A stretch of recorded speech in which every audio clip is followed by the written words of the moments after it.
오늘 우리에게 주시는 하나님의 말씀 같이 찾아보도록 합니다. 구약성경 창세기 12장 10절 말씀부터 20절까지에 있는 말씀 보도록 하겠습니다.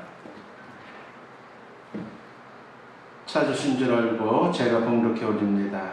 그 땅에 기근이 들었으므로 아브라함이 애굽에 거류하려고 그리로 내려갔으니 이는 그 땅에 기근이 심하였습니다. 그가 애굽에 가까이 이르렀을 때에 그의 아내 사레에게 말하되 내가 알기에 그대는 아리따운 여인이라. 애굽 사람이 그대를 볼 때에 이르기를 이는 그의 아내라 하여 나는 죽이고 그대는 살리리니 원하건대 그대는 나의 누이라 하라.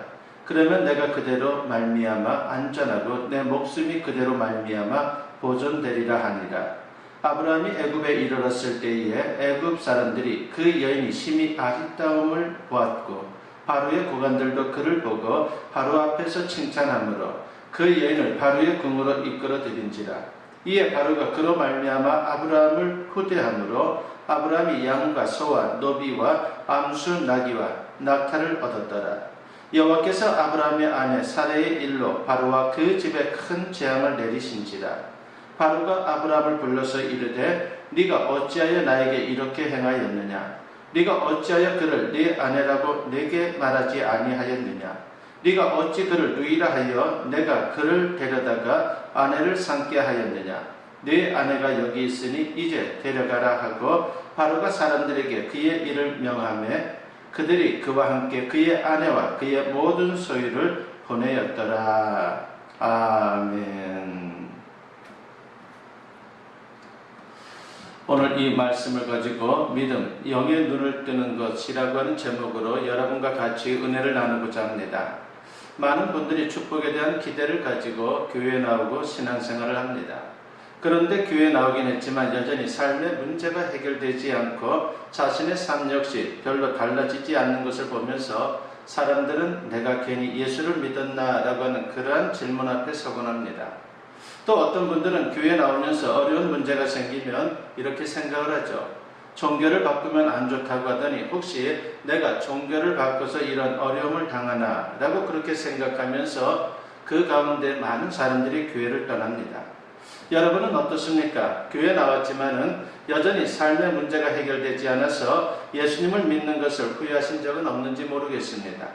예수만 믿으면 만사형통해야 되는데 그렇지 못해서 실망하신 적은 없습니까? 가나안 땅에 들어간 아브라함에게 위기가 닥쳤습니다. 오늘 본문 10절에 보니까 그 땅에 기근이 들었으므로 아브라함이 애굽에 거류하려고 그리로 내려갔으니 이는 그 땅에 기근이 심하였음이라 하겠습니다. 아마도 아브라함은 하나님의 약속을 붙잡고 하나님을 떠나 약속의 땅 가나안에 왔을 때에 엄청난 기대감을 가지고 있었을 것입니다. 가나안에 들어오기까지의 긴 여행과 많은 고통을 견딜 수 있었던 것도 사실은 가나안의 축복을 기대했기 때문일 것입니다. 그런데 아브라함이 가나안에 왔을 때 그를 기다린 것은 축복이 아니라 기근이었습니다. 그것도 심한 기근을 만났다라고 성경은 소개합니다. 가나안 땅에서 하나님의 축복을 누리기도 전에 삶의 어려움에 직면을 하게 된 것입니다. 가나안에서 만난 기근, 이것은 아브라함의 믿음을 흔들어 놓기에 충분했습니다. 그렇습니다. 성도들에게도 고난이 올 수 있고 예상치 않던 삶의 문제들을 만날 수가 있습니다. 성경을 보면 믿음의 선배들 역시 많은 고난과 어려움을 겪었다는 것을 우리가 알 수 있습니다. 그런데 성도들이 당하는 어려움과 불신자들이 당하는 어려움에는 차이가 있습니다. 불신자들에겐 어려움은 그냥 어려움입니다. 실패는 그냥 실패입니다. 그러나 성도들에게 어려움은 그냥 어려움이 아니고 문제는 그냥 문제가 아닙니다. 왜 그렇습니까? 그것은 살아계신 하나님이 성도들과 함께 하시기 때문입니다. 그래서 어떤 시련이 와도 성도들은 끄떡없습니다. 믿음만 갖고 있으면 충분히 그 모든 시련과 고난을 이겨낼 수 있다라고 하는 것입니다.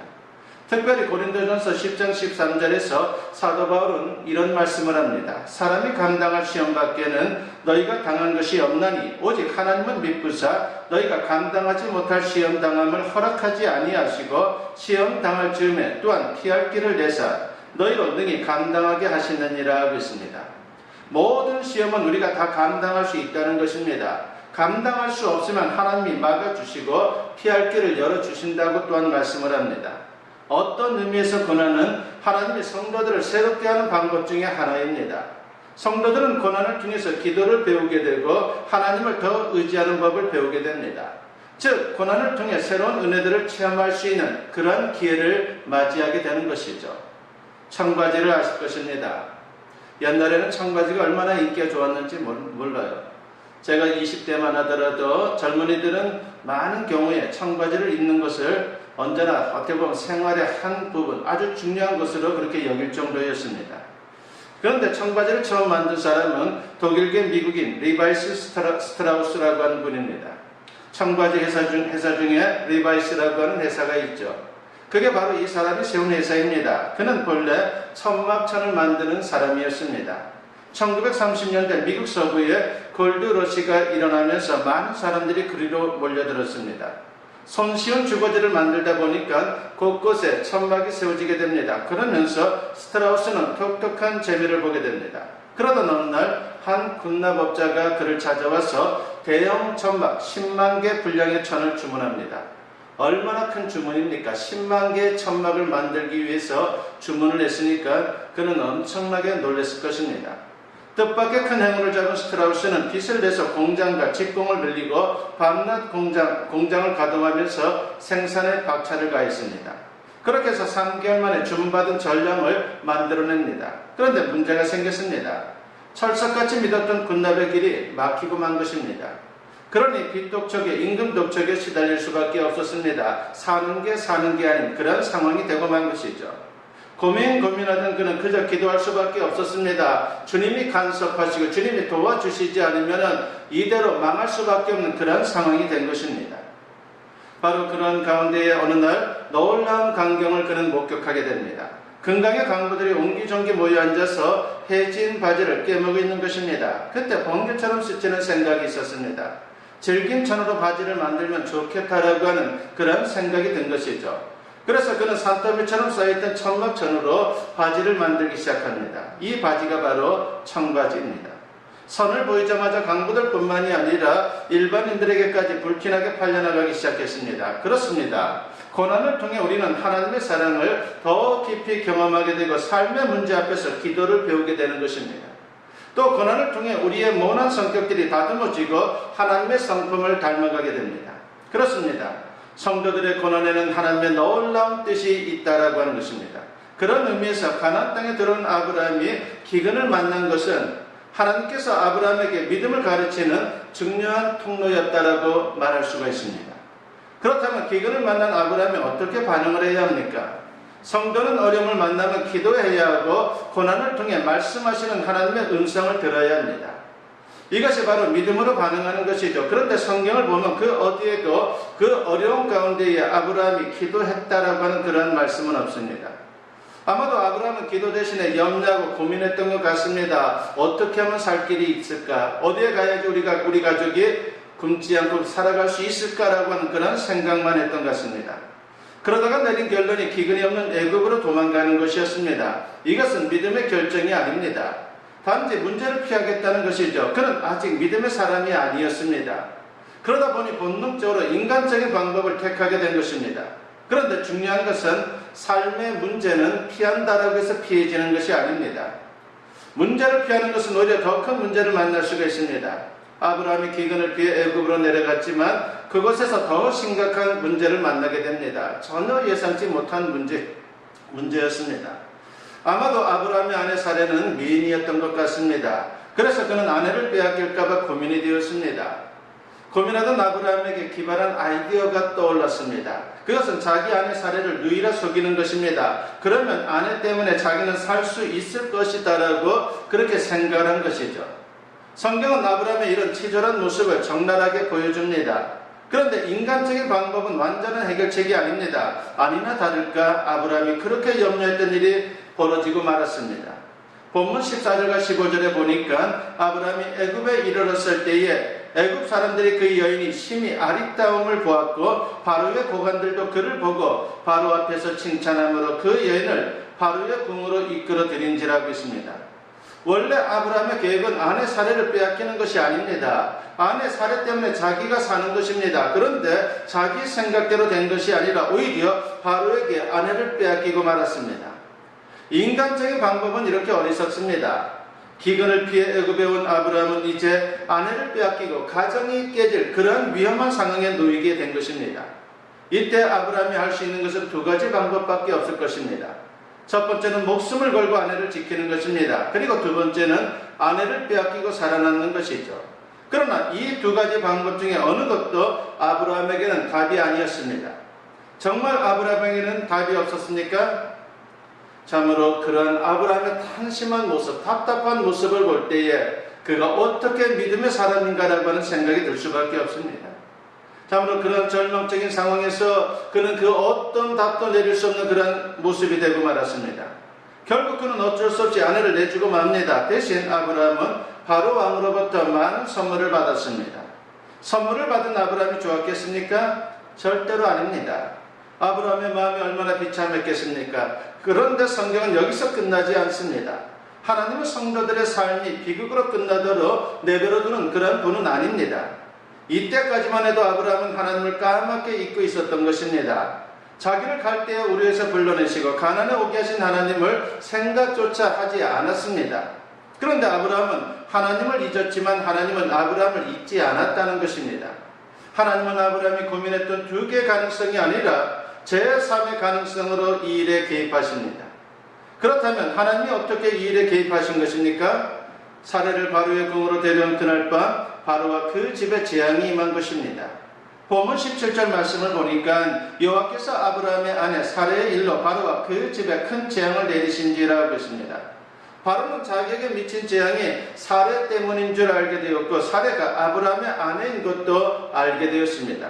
그리고 사레를 아브라함에게 되돌려 보냅니다. 중요한 것은 이 사건이 아브라함에게 있어서 평생 잊을 수 없는 신앙의 사건이었다는 것입니다. 아브라함의 방법, 인간의 가능성을 뛰어넘어 제3의 가능성으로 다가오신 하나님, 그것은 아브라함에게 충격적인 사건이었습니다.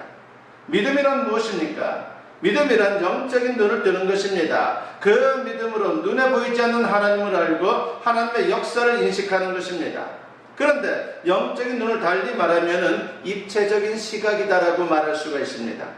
대부분의 사람들은 평면적인 삶을 삽니다. 말하자면 나와 내가 가진 문제 사이에서 고민하는 것이죠. 나와 내 가정, 나와 내 직장, 나와 너 다 평면으로 봅니다. 문제를 해결할 때도 평면으로 해결합니다. 어떻게 할까? 이렇게 해볼까? 저렇게 해볼까? 다른 사람에게 도움을 구할까? 다 평면적입니다. 그러나 믿음은 위에 계신 하나님을 보는 것입니다. 자신의 삶을 평면적인 입장에서 해결하는 것이 아니라 하나님이 개입하시면 된다는 입체적인 시각으로 보는 것, 이것이 바로 믿음인 것입니다. 열왕기하 6장에 보면 엘리사와 그의 종에 관한 이야기가 나오죠. 이스라엘 주변국 중에 아람이라고 하는 강대국이 있었습니다. 이 나라 왕이 이스라엘을 치려고 했는데 여러 번 군대를 보냈지만은 번번이 실패하는 것입니다. 보낼 때마다 이스라엘 군대가 미리 매복해 있다가 아람의 군대를 사로잡는 것입니다. 계속 실패하던 나라 왕이 너무나도 화가 나서 신복들을 불러서 필시 우리 중에 적의 첩자가 있는 모양이다. 그렇지 않고서는 아무도 모르게 보낸 군대를 어떻게 이스라엘 군대가 미리 와서 매복해 있다가 사로잡겠느냐라고 그렇게 말을 합니다.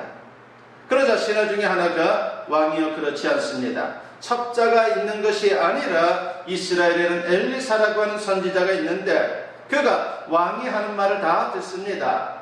심지어 침실에서 하는 말도 다 압니다라고 그렇게 말하는 것입니다.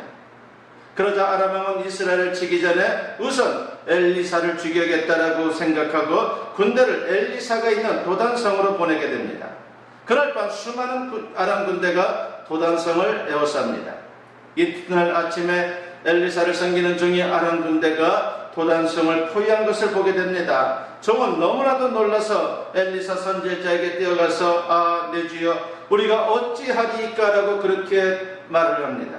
그런데 엘리사는 조금도 두려워하지 않고 이렇게 말을 합니다. 두려워하지 말라. 우리와 함께한 자가 저와 함께한 자보다 많으니라 하고 있습니다. 그리고 종을 위해서 기도합니다. 여호와여 원하건대 저의 눈을 열어 보게 하옵소서라고 말입니다. 그때 하나님은 종의 눈을 열어주십니다. 그 순간 그 종은 불말과 불병거가 산에 가득하여 엘리사를 둘러서 있는 것을 보게 되었습니다. 믿음이 무엇입니까? 영적인 눈이 열려 하나님의 군대를 보는 것입니다. 종은 기도하기 전에는 평면적인 시각으로 문제를 보았습니다. 아람 군대가 쳐들어왔구나. 큰일 났다. 빨리 도망가야 되는데 어떻게 도망가지? 그 정도로만 생각했습니다. 그런 종의 눈이 열려서 하나님의 군대를 보게 된 것입니다. 이것이 믿음입니다. 그렇습니다. 믿음은 영적인 눈을 뜨는 것, 즉 입체적인 시각을 갖는 것입니다. 그럴 때 우리가 어떤 상황에서도 이길 수 있고 그리고 진정 하나님의 능력을 맛볼 수 있는 것입니다. 메리앤 베이커라고 하는 여인이 있습니다.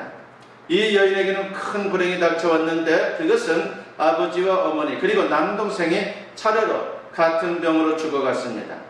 그리고는 자신도 똑같은 병에 걸렸습니다. 엄청난 삶의 고통이 그녀에게 주어진 것이죠. 여인은 너무나도 속상해서 하나님께 따졌습니다. 하나님, 왜 우리 가정을 돌보지 않습니까? 우리가 주님을 믿고 헌신하며 사는데 왜 이런 고통을 우리에게 주시는 겁니까? 더 이상 견딜 수 없습니다라고 그렇게 주님께 하소연을 했습니다. 그때 성령께서 마가복음 4장 38절과 39절의 말씀을 읽게 하셨습니다. 그 말씀은 이런 것이죠. 예수께서는 고물에서 베개를 베고 주무시더니 제자들이 깨우며 이르되 선생님이여 우리가 죽게 된 것을 돌보지 아니하시나이까 하니 예수께서 깨어 바람을 꾸짖으시며 바다더러 이르시되 잠잠하라 고요하라 하시니 바람이 그치고 아주 잔잔하여 지더라 하겠습니다. 이 말씀을 읽으면서 베이커 여사의 마음속에 그렇구나. 예수님이 주무시는 것 같아도 주무시는 분이 아니구나. 그분이 한번 잔잔하라고 하시면 그 어떤 세상에 그 어떤 파도도 잔잔해지는구나 라고 하는 그러한 믿음이 생겼습니다. 그리고 이것이 믿어지니까 그녀의 가슴이 뜨거워졌습니다. 지금의 그 아픔과 슬픔이 아무것도 아닌 것처럼 그렇게 그녀에게 다가왔습니다. 그리고 새 힘을 얻게 됩니다. 그렇게 해서 찬송시를 써내려갔는데 그 찬송시가 바로 우리가 잘 아는 그리고 오늘 불렀던 오늘 우리가 예배를 통해서 부르게 될 찬송가 371장입니다. 1절에서 그녀는 제자들처럼 질문합니다. 그제야 강풍이 불어 큰 물결이 일어나 온 하늘이 어둠에 쌓여 피할 곳을 모르니 우리가 죽게 된 것을 안 돌아봅니까? 깊은 바다에 빠지게 된 때 주무시려 합니까? 그리고 2절에서는 자신의 마음을 이렇게 고백합니다. 구주여 떨리는 내 마음 저 풍랑과 같아서 늘 불안에 쌓여서 사니 날 붙들어 주소서. 세상의 풍파가 나를 삼키려 합니다. 지금 죽게 된 날 돌아보사 곧 구원해 주소서라고 그렇게 주님을 향해서 부르짖는 그런 신앙의 모습을 보였습니다. 그런데 후렴에 가서 그녀는 놀라운 고백을 합니다. 주님처럼 바다를 향해 명령을 하죠. 큰 바람과 물결아 잔잔해 잔잔해 사납게 뛰노는 파도나 저 흉악한 막이나 아무것도 주 편안히 잠들은 누신 배 뒤엎어놓을 능력이 없도다. 주 위에서 풍파를 꾸짖어 잔잔해 잔잔해 주 위에서 풍파를 꾸짖어 잔잔하라고 했습니다. 여러분 주님을 바라보십시오. 세상을 바라보지 말고 문제를 바라보지 말고 그 문제 해답이신 예수님을 바라보십시오. 그러면 얼마든지 승리할 수 있습니다. 오늘 본문의 핵심이 바로 여기에 있는 것입니다. 처음에 아브라함은 평면적인 시각을 가졌습니다. 그래서 자기 힘으로 자기 방법으로 문제를 해결하려고 했습니다. 하나님은 그런 아브라함에게 제3의 가능성으로 다가오셨습니다. 아브라함이 생각지 못한 방법, 제3의 가능성은 하나님의 방법입니다. 그런 의미에서 이 땅에 오신 예수 그리스도는 제3의 가능성, 세상을 구원하시는 하나님의 방법인 것입니다.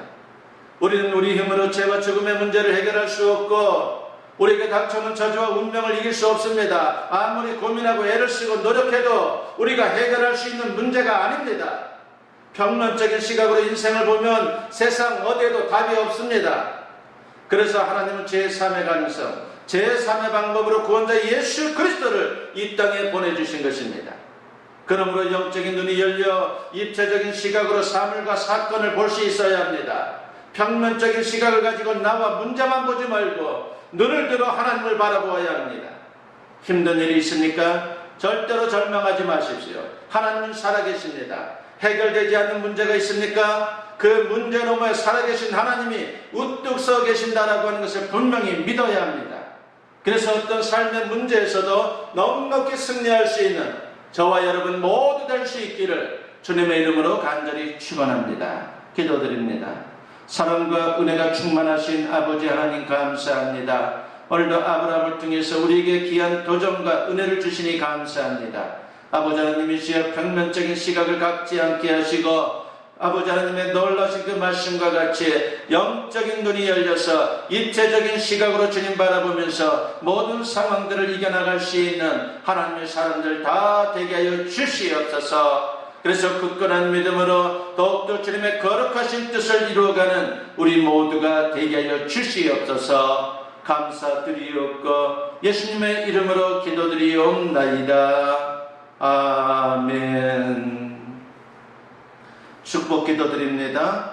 이제는 우리 주 예수 그리스도의 은혜와 아버지 하나님의 무궁하신 사랑하심과 성령의 감화감동 역사 충만하심이 오늘 주님께 예배로 영광 돌리며 선포된 말씀과 같이 영의 눈이 열려서 진정 주님의 살아 역사하심을 보며 삶의 자리에서 넉넉히 승리하기를 다짐하고 그리고 결단하고 그리고 소원하며 세상을 향하는 주님의 사랑하는 자녀들 위해 지금으로부터 영원토록 함께 하시기를 간절히 축원하옵나이다.